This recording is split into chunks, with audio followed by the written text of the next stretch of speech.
Well, well, well. Wouldn't you know it? It's Twilight again, up here in the wizard study. And you know what that means. It's time for a video. Now, today, I want to talk a little bit about Revenge of the Sith. So, I went to see Revenge of the Sith in the cinema last weekend with a couple buddies, and oh my goodness, what a treat. I mean, it's not like it had been that long since I had rewatched Revenge of the Sith, but to go to the cinema with a big crowd that was happy to be there. And you know it's going to be good when the Star Wars logo appears on the screen and the crowd erupts in applause. But it goes beyond that. It's not just, the movie's intro when the crowd cheers. The crowd cheers for the cultural resonance, for the memes. So, like in the beginning, when Palpatine urges Anakin to execute Count Dooku, he has that line where he goes, "Do it! Do it!" The crowd just erupts in cheering for that. Similarly, when Obi-Wan Kenobi drops down behind General Grievous and then stands up and goes, "Hello there." The crowd just lost its mind. Like, yeah, he said it! He said it. It's the meme. It was, man, 20 years on. 20 years on, that movie holds up. It really does.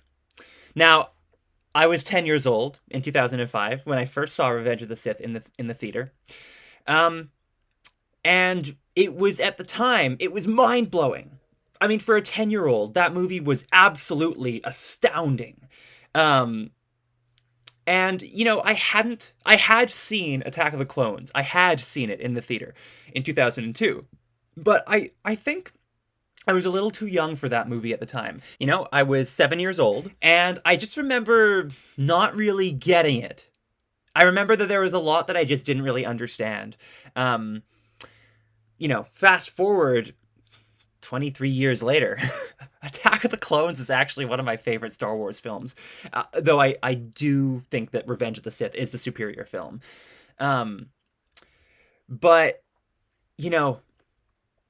there's something about George Lucas's Star Wars prequels, and they get so much shit for looking a certain way, for the dialogue being a certain way, for the moments where, the lines are awkward and clunky, where, you might say maybe the acting could have been better.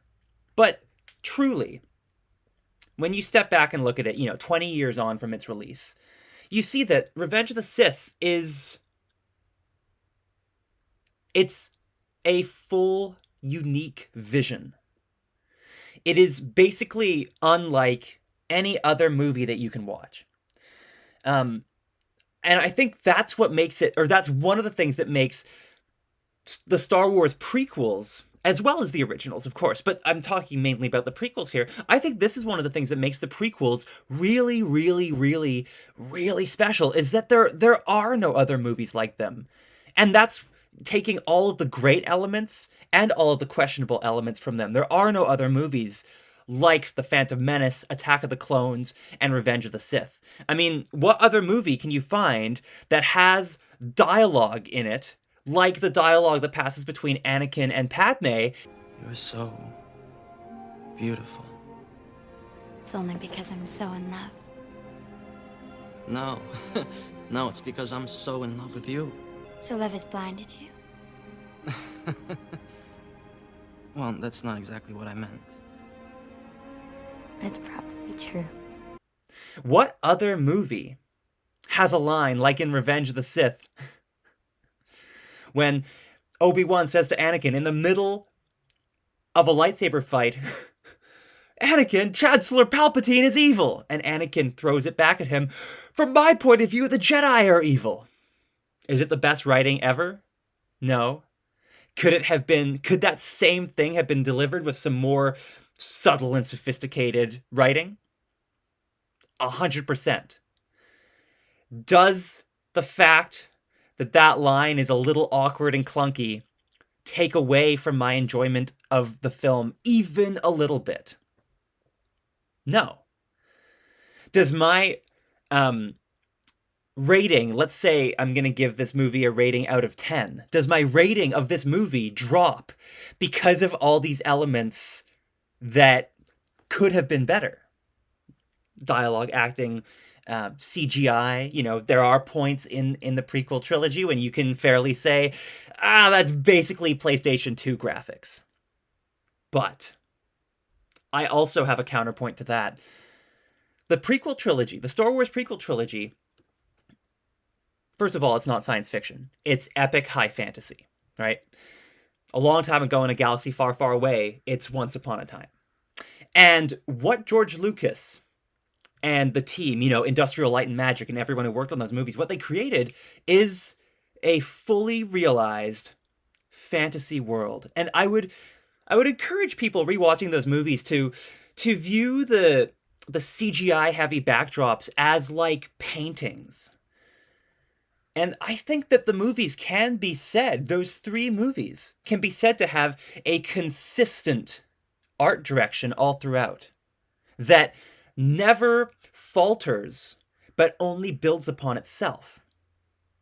So I think that the Star Wars prequel trilogy, I have been reminded, after this viewing of Revenge of the Sith last weekend, I have been reminded how wondrous and whimsical and magical these movies are. And for anyone who maybe missed seeing, you know, this screening of Revenge of the Sith in the cinema for the 20th anniversary, if you're thinking maybe I'd like to pop it back on and watch it at home, do so. And let yourself get fully invested in it. Because, my goodness, from that opening shot where the 2 starfighters fly down into the space battle above Coruscant.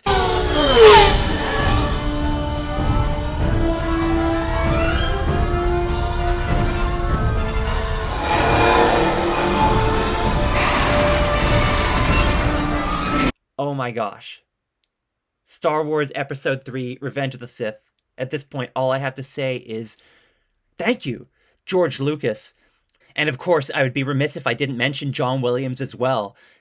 John Williams' soundtrack for Star Wars Episode 3, Revenge of the Sith might be, in my opinion at least, one of the greatest soundtracks ever composed for a movie ever in the history of cinema. But beyond that, one of the greatest pieces of music composed for an epic fantasy story ever. John Williams, Battle of the Heroes. You know, just undefeated, unbeatable. So thank you, John Williams, as well. And most of all, and this is something that my friends and I all agreed about when we came out of the theater, thank you, Hayden Christensen. Oh my God, Hayden Christensen crushed it! He crushed it!